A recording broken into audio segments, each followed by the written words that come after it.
Olivia. Welcome back to Sensual Intelligence TV. Today we have a dear friend, Desiree Lanz. Desiree is a multicultural spiritual teacher and intuitive energy healer and reader. She currently holds classes and workshops at several amazing studios in Los Angeles and serves individual clients at her private practice, both in person and remotely. Wow, incredible to have you here. Thank you so much. I'm so happy to be here. I'm so excited. I mean, we met by complete kismet and synchronicity in intuitive healing class. Who would have guessed that now we are collaborating and shooting TV shows together and soon probably to travel the world, astral and also in the physical. Yes. So great to have you here. Welcome. Thank so can you tell me a little bit about how you found yourself to this amazing place that you're at today? Yes. Well, my mom and dad, ever since I was little, taught me yoga philosophy and meditation. So I did grow up with a spiritual family. And then in 2006, I got my first yoga teacher training certification. And since then, did several other yoga certifications. At that point in my life, I wasn't even teaching yoga. I just like to go all in whenever I choose to study something or I'm passionate about something. So that for me was just for my own personal practice. And years later, I did start teaching yoga, and I was practicing meditation, I was practicing the philosophy, but at a certain point in my life, years later, I went through a breakup.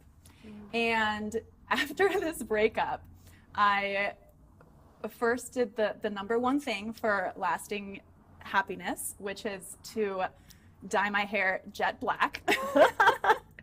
And then I did the second best thing, which is to come into a whole new level of unconditional self-love and acceptance. So this breakup for me was the catalyst for this. It was a catalyst for an intense, deep, beautiful, personal self-healing journey that just broke down so many layers and helped me to discover a life and discover worlds within myself that I didn't even have a frame of reference for before. And even now, I'm constantly surprised every day at what I find, what I discover. And part of my practice now is to be very clear on what I manifest, what I want to bring into my life. And even then, the universe always surprises me by exceeding my expectations. And this excites me, this inspires me so much that I love to share with my clients, with my classes, how we can become leaders, how we can become our own spiritual authorities, how we can listen to our intuition and be empowered by this inner wisdom, that we can work that muscle, that we can align with the universe, that we can basically learn to play the game of the universe, to have fulfilling and joyful and open-hearted, loving, playful lives.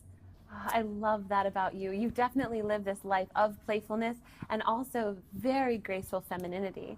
Thank you. So can you talk a little bit about rituals that you do in your daily life to invoke that and channeling your energy? Yes. Every morning when I wake up, I call in my guides. So that can be different for everybody. For me, I connect to a variety of energies. So it could be ascended masters, my ancestors, my loved ones, angels, my highest self, source. For others, it may just be the universe. It may just be their higher self. It may just be their inner guide. So whatever resonates with anyone, I always say in classes, is perfectly fine. Anybody's beliefs are welcome in this space. But I connect to these energies. I call them in. I ask them to help me move energy out of the way for my healing, to keep me moving forward along with my efforts. I ask them for courage. I ask them for centering. And after this, I ground myself. So my process of grounding is so that I can start my day off present in my body, which when we're present in our bodies, we can avoid getting into accidents, we can avoid getting into conflicts or arguments with other people. And it gives us a really firm foundation from which to springboard into even more expansive spiritual experiences. And after that, I connect myself to both source and earth energies, which brings us into an intuitive place, which for me, intuition has absolutely changed my life in every way. I have always had high intuition, but when I was younger, I didn't listen to it. I was always an empath, and I was absorbing other people's energies, not knowing what was mine, what was other people's, what belonged to other environments. And it was all here in my emotional space, in my second chakra. So when I learned to operate from an intuitive place and to protect my energy, I discovered such a huge layer of my sensuality, because I became in touch with my divine feminine. And intuition is a receptive state. It's a state of allowing. It's a state of getting out of the way and of allowing information to channel in, to flow through. And it requires trust and openness. And so that is such a huge part of my sensuality, my femininity, my womanhood, to be able to trust that and be open to that. Also, affirmations, you know, they could sound cheesy, and I did go through a period where I was even embarrassed by myself in my apartment to be walking around saying affirmations. I was like, why am I embarrassed? I'm by myself. There's no one watching me. But it can feel a little bit silly, and it is a little bit cliche, but it works because it raises my vibration. Even if I don't believe it at first, eventually I will believe it, my mind will believe it, my body will believe it, and I could be having just the crummiest day, and now I know, okay, I'm having this emotion, I'm having this mood, and it's okay that I'm having it, and I acknowledge it, and I look at it, and I go deeper into it, and I don't need to distract myself, I don't need to avoid it, I'm here with it. But now it's time to do something about it. It's time to shift myself out of this energy, and affirmations is one of those things that help me. I also decide how I choose to feel. Today I choose to feel empowered. I choose to feel sexy. I choose to feel desired. I choose to feel beautiful. I choose to feel magnetic. Whatever it is that I want to call in that day, I choose to feel respectable. So those are some of my rituals. I also, along with communicating with my guides, I love to use oracle cards and tarot cards. I'm also a tarot reader and an Akashic Records reader. So I'm in communication with my guides in that way, also using cards. So I will often call them in and ask a question and see what comes up in the cards, and it's always on point. I laugh out loud at how perfect it is every single time I ask. And the more validation I get, the more I trust, the more I get out of the way and believe. And so the more synchronicity I get, the more alignment I get, the more communication I get. So I believe that the more we raise our own vibration, the more we have access to these really high vibrational energies, these really high vibrational beings that are always there to assist us, to unlock things for us and to move obstacles out of the way for us. So what else with rituals?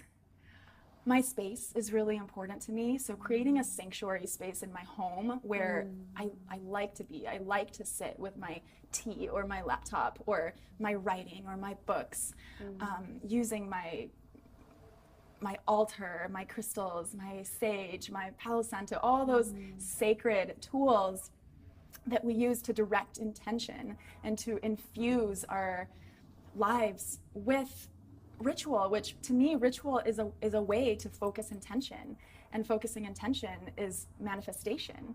And so many of these rituals bring me joy, put me in a state of joy and hope and love and excitement and inspiration.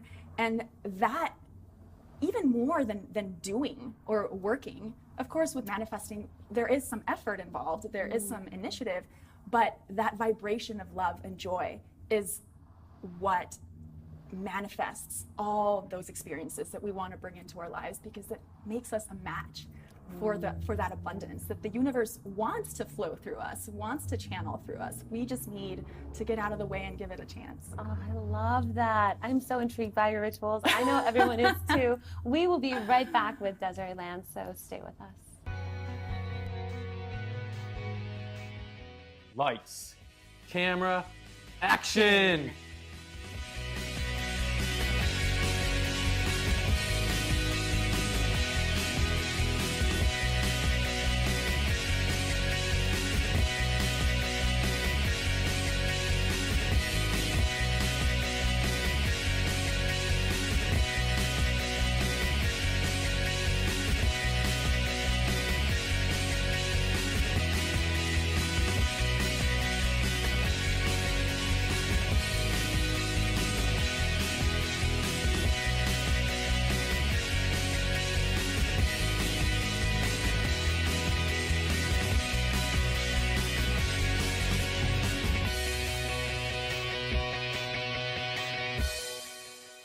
Welcome back. We have Desiree Lanz here, just talked about rituals.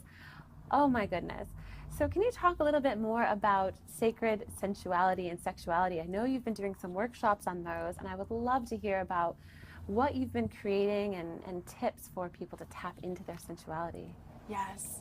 So for me, bringing it back a little bit to what I was saying about being an empath and absorbing energies from other people, those emotions many times get stored in our belly or in our pelvis, in our sacral area, in our second chakra.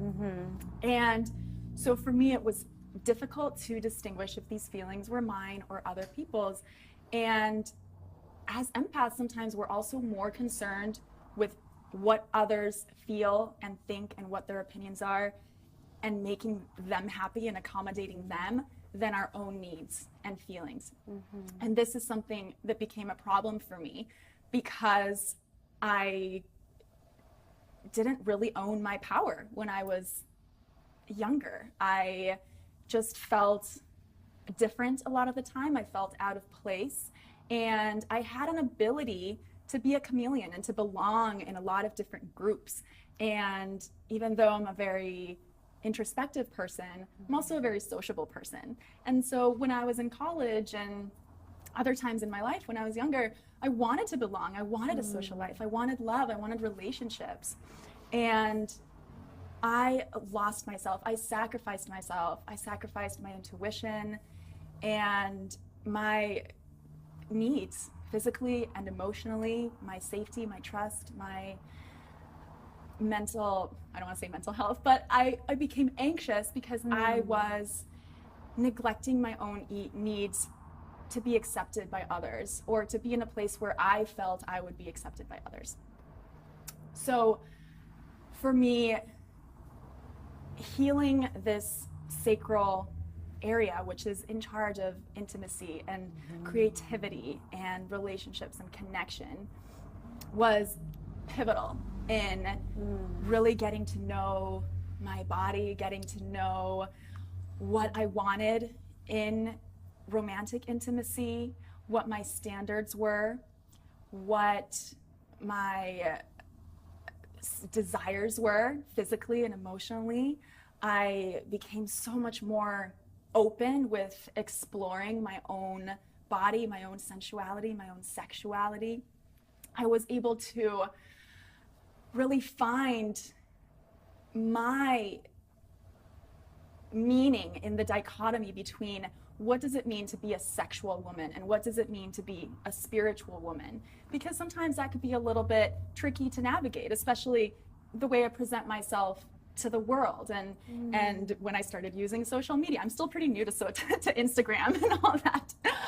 But when I first started it, I remember wondering, what if I want to present myself as a spiritual person? Should I be dressed like this or should I be dressed like that? Is it okay for me to post this bikini picture? Is it okay for me to this and that? And so it really was a process of owning my authenticity and my voice and my own definition right now, which is constantly evolving and constantly changing as I awaken and evolve and explore new things.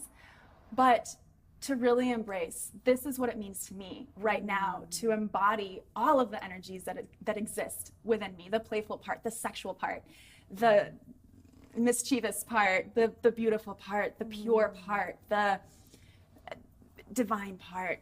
We have so many layers, and we don't need to limit ourselves by what other people think, or fashion, or body expectations of types, or anything. It's what it means for ourselves, and how we feel beautiful, powerful, sexy, connected. For me, sensuality is so much about being in touch with every layer of myself. So throughout my healing, I, for example, first of all, found such an incredible community with people like you and so many of my other colleagues and friends that are in my life right now, where there is this safe space to express myself in whatever way I want, in whatever way is true to myself. And interestingly, when we become true to ourselves, we attract safe spaces of like-minded people where, again, we feel safe continuing to do that.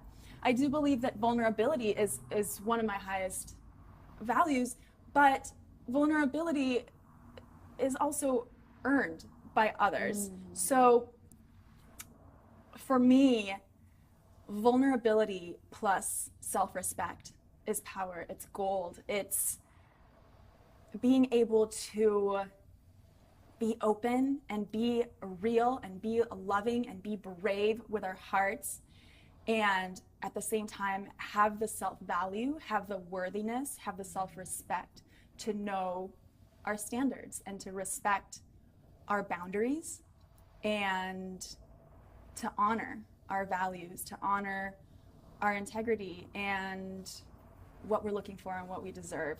All right, Desiree, I am intrigued by all of your knowledge, and I want to know some of the tools that you used when you started out on this journey, and how do you integrate them into your daily practice and your work? Yes, I love that you said that, because to me, self-awareness is so sexy when I see that in others, right? Because we are constantly peeling off layers of ourselves, and when other people are doing that for themselves as well, that is such a turn on. And that's why I actually really feel like attraction and chemistry can continue to build and increase and grow in committed relationships. It doesn't necessarily have to fizzle away. It can be this process of peeling off more and more layers, becoming more and more self-aware, and constantly passionate, constantly curious, constantly ignited by what we're doing in our lives and what we're learning and how we're evolving.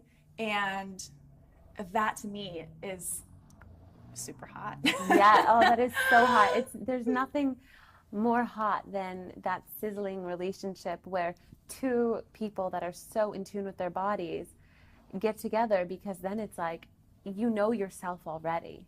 Yes. You know yourself, you know what you want, you know how to talk about that, you can talk about your feelings. Yes, communication. So huge. It was so huge for me to find, I know we're deviating from the question, but it was so huge for me to find my voice. That was something that I was so afraid to do when I was younger. I knew what I wanted, and I thought I was confident, I thought I knew what I deserved, but I wasn't acting like it. And that just made me think of self-love and self-care, which is really at the root of everything, to really nurture ourselves and to fill our own cup and to take care of our bodies and our needs.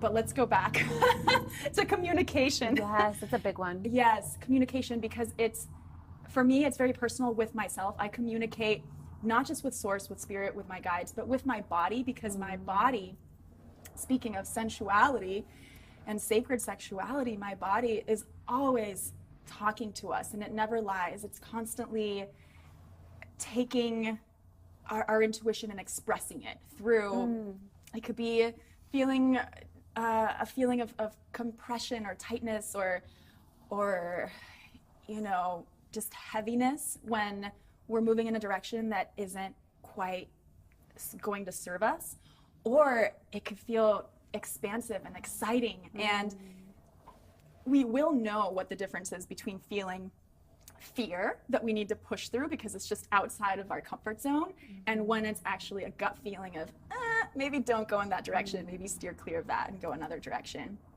So listening to my body has been huge in being at peace, in making decisions that bring healthy relationships and abundance and fulfillment emotionally and physically into my life. And then communication with others, going along with having situations where we are low stress, we're in a super sexy context, there's trust, there's vulnerability, and there's high affection. That is such an incredible formula for sensuality, for intimacy, for fun, for play, and communication is a huge part of that, to be able to have that transparency with someone else. So thank you for bringing that up. Absolutely. I'm all about the fifth chakra and communication, so thank you for unveiling that to us. Yes. So we'll be right back with Desiree. Stay tuned. Hi, I'm Susie Alaf Schwartz, and I'm the CEO and founder of Unplugged Meditation. It's the world's first drop-in meditation studio, and we have classes like mindfulness, mantra, guided imagery, breathwork, crystal healing, aromatherapy, all of my favorites. And you can come check them out in our 2 Los Angeles studios. Or if you're not nearby and you want to check out our app, we have the best meditation teachers at your fingertips. All you have to do is click play and meditate away. You will love it. But if you can't make it to our studio and you say Focus TV, I will give you a free class. So I hope that I see you there.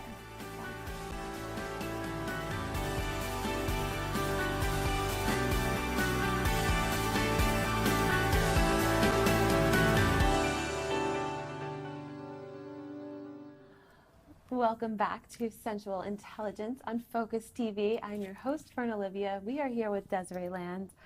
So, important question for you. When you hear the word sensual intelligence, what does that ignite for you?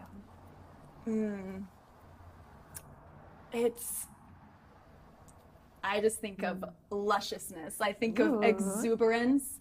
I think of just complete self-acceptance and nurturing of oneself, and finding that joy within, in our own essence, in our own connection to nature, in our own connection to the divine. It's a very common knowledge now to talk about not looking for happiness outside of ourselves, right? But there is such a difference, for me at least, between knowing that. I've known that for so long, but I can sense where I stopped just knowing it and just aspiring to it, and really living it, really practicing it every day. One of the ways that I started to really practice it was to stop distracting myself and stop avoiding emotions, because as empaths and as intuitives, we feel a lot. We feel everything. We feel deeply. And if we don't have the spiritual tools, or if we aren't committed to using them, or if we're not quite self-aware, if we're not... For me, it was just I didn't have the life experience and the maturity at a certain point in my life to really embrace who I was and accept myself, and